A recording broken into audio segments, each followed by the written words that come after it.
Semester third, Ranchi university.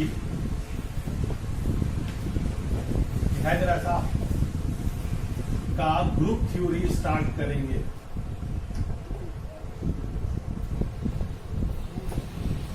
Group theory को समझने से पहले क्लास 12 का एक टॉपिक है जिसका नाम है बाइनरी ऑपरेशन, उसको समझेंगे। बाइनरी ऑपरेशन, ठीक है। ठीक, बाइनरी ऑपरेशन समझेंगे। बाइनरी ऑपरेशन क्या है? क्लास 12 में हम लोग पढ़े हैं कि मान लो कि suppose A be any non empty set,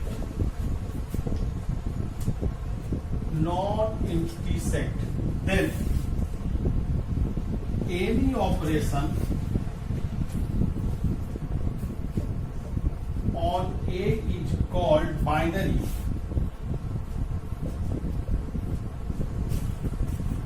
if A belongs to A, B belongs to A, implies A operation B belongs to A। हम लोग पढ़े थे कि अगर ए में है, बी ए में है, तो ए ऑपरेशन बी भी अगर ए में चल गया तो this operation is called binary operation. याद आ रहा है? नहीं आ रहा है? This operation is called binary operation. अब आप एक चीज और याद रखिए, जैसे मान लो एग्जांपल में समझे, जैसे हम कहेंगे एक नेचुरल नंबर है, दो नेचुरल नंबर है, तो एक ऑपरेशन दो यानी तीन भी नेचुरल नंबर है ना। तो हम कहेंगे कि ये जो प्लस है, plus is a binary operation on set N. अगर एन के सारे अवयव में जो इस कंडीशन को, अगर एक भी इस कंडीशन को फॉलो नहीं करेगा, मान लीजिए कि एन में हम जानते हैं कि 1 से लेकर अनंत तक है, तो हमारे पास अगर इसका एक भी सदस्य ऐसा हो जो इस कंडीशन को फॉलो नहीं करे कि A belongs to N, B belongs to N, implied A operation B belongs to N, तो हम इसको बाइनरी ऑपरेशन ऑन N नहीं कहेंगे। इसको क्या कहेंगे? बाइनरी ऑपरेशन ऑन N हम इसको नहीं कहेंगे। याद आ रहा है? कोई दिक्कत है? कोई दिक्कत है Mamata? A non empty set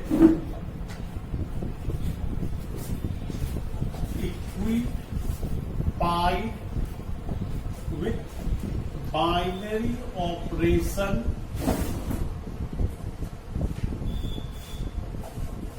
is called group if binary operation on G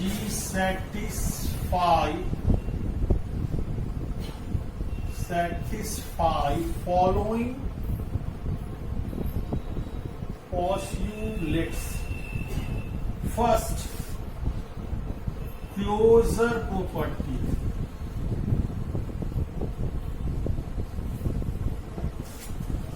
closure property क्या है? तो क्लोजर प्रॉपर्टी कहता है कि suppose A belongs to G, B belongs to G, suppose A and B be any arbitrary element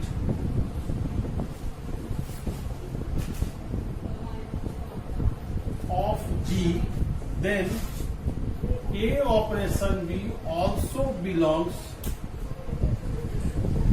to G। That is, set builder form में अगर A G में है, B G में है, इसका मतलब A ऑपरेशन B भी किसमें जाना चाहिए? G में। Then G is called closed with respect to this binary operation। तो हम कहेंगे कि क्लोजर प्रॉपर्टी सेटिस्फाई हो गया किसमें? G में। क्लियर है? दूसरा इसका कंडीशन है associative law.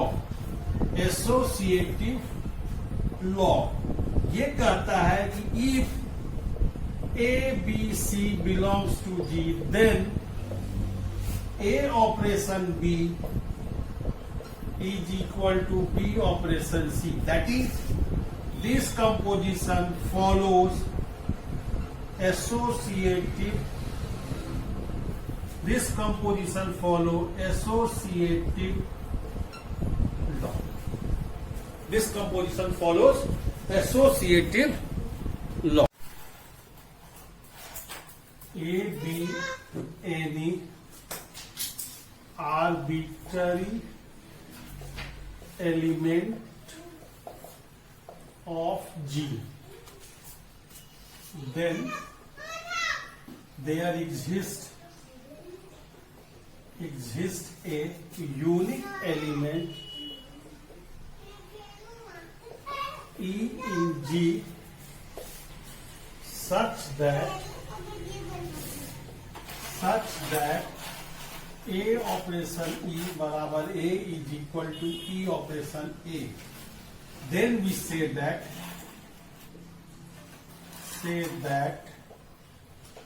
identity exists in G.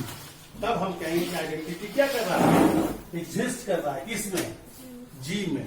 जैसे for all A belongs to G, this implies there exists E belongs to G such that, short form में, मैथमेटिकल फॉर्म में हम इसको लिख सकते हैं, A ऑपरेशन E बराबर A is equal to E operation A. जब ये कहें कि आइडेंटिटी एग्जिस्ट कर रहा और E is called identity element of G. ये क्या कहलाएगा, identity element of G.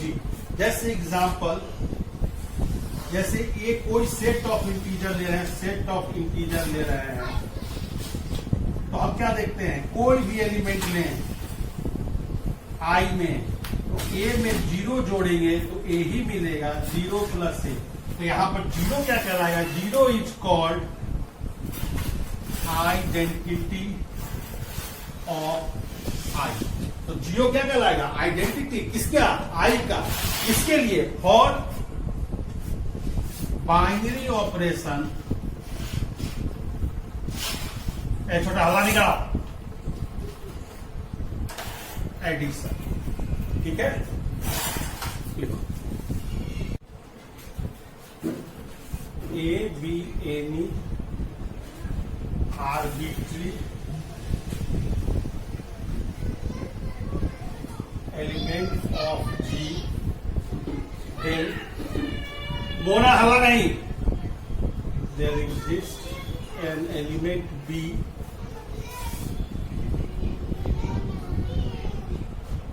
in G such that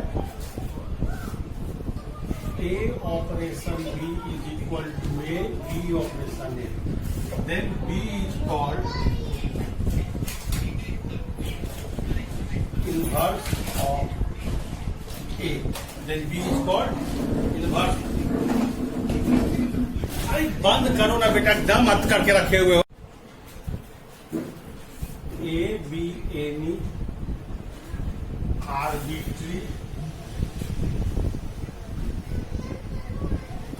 element of G, then बोला हवा नहीं, there exists an element B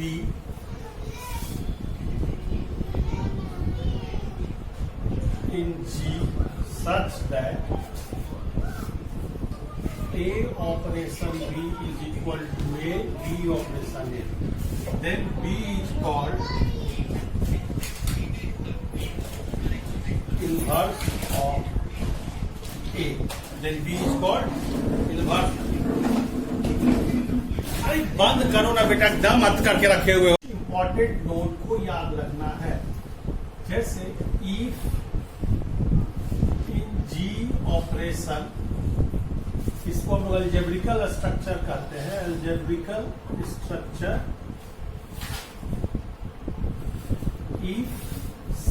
if this algebraical structure contain any one pair of element A B such that A operation B is not equal to B operation A, then G is called non-abelian group or non-commutative group.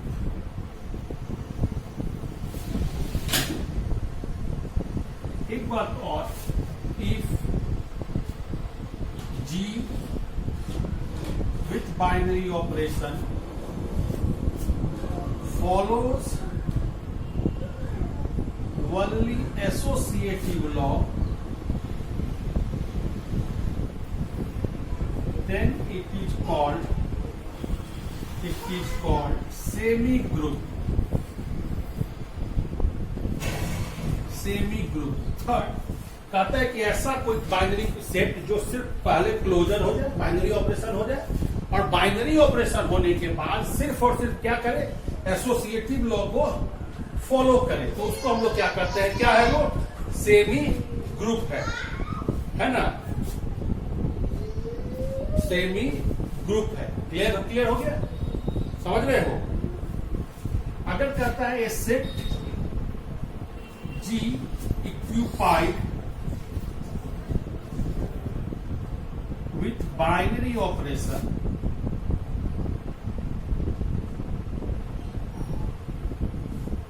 follows associative law and existence of identity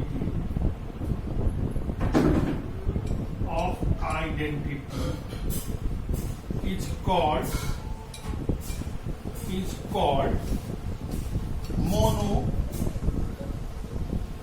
monoids। Clear है। कहता है कि सिर्फ उसमें दो चीज होती है, पार्ट विथ बाइनरी ऑपरेशन हो, एसोसिएटिव लॉ फॉलो करता हो, एग्जिस्टेंस ऑफ आइडेंटिटी करता हो, तो उसको हम लोग क्या कर सकते हैं, मोनोआइड्स करते हैं। क्लियर है। दूसरा है, एक चीज यहां पर समझना है, ऑर्डर ऑफ ग्रुप। किसी ग्रुप का ऑर्डर क्या कहलाता है।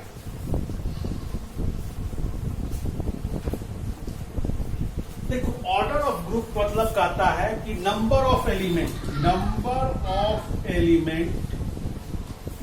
इन set G forming group is called order of group। Group का ऑर्डर करने का मतलब है जितना नंबर ऑफ एलिमेंट उस सेट में है जो ग्रुप को फॉर्म कर रहा है, वही उसका क्या कहलाएगा, ऑर्डर ऑफ ग्रुप कहलाएगा। एग्जाम्पल, जैसे G कोई सेट है जिसमें 1 2 3 है, बाइनरी ऑपरेशन इसके लिए ग्रुप कर रहा है, ग्रुप बना रहा है ना। जैसे G कोई सेट है 1 ओमेगा स्क्वायर, जो ग्रुप है गुना के लिए, तो हम यहां ऑर्डर ऑफ G कहेंगे क्या है, 3 है। ऑर्डर ऑफ G की ग्रुप क्या है, 3 है। और चूंकि ये फाइनाइट नंबर है तो इस G को हम लोग यहाँ फाइनाइट ग्रुप कहेंगे, क्योंकि ये क्या है, फाइनाइट नंबर है, तो हम G को कह सकते हैं क्या है, ये फाइनाइट ग्रुप है। अगर G में इनफाइनाइट एलिमेंट हो जाए तो हम इसको क्या कहेंगे, इनफाइनाइट ग्रुप है। समझ में आ गया, दिक्कत समझने में।